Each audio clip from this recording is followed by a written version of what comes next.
It may be welcome news for the nearly 80,000 people living in Mount Pleasant. For the next 6 months, no permits will be approved for building apartments or any multifamily units in the area. Town Council approved the 180-day moratorium last night. News 2's Libba Holland explains how that may affect the town's growth. And I think that they're trying to make it more metropolitan.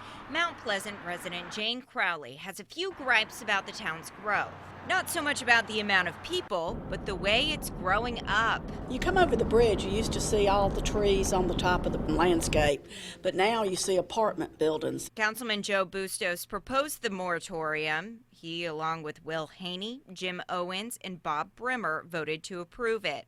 That trumped the other 3 voters present, Mayor Linda Page, council members Elton Carrier, and Mark Smith. Smith says we need to think about what our town's future may want. Our kids, my kids, I have 3 children.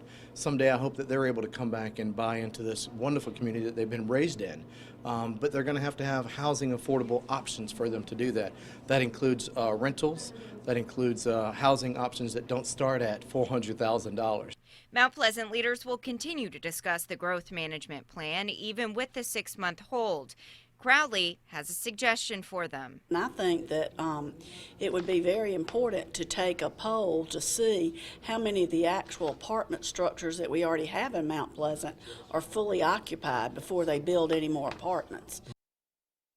I spoke with Councilman Paul Garich, who was unable to attend last night's meeting because of a family medical emergency, but he did say he most likely would have voted in favor of the moratorium. He says perhaps the council can shift focus to the Highway 41 project over the next 6 months.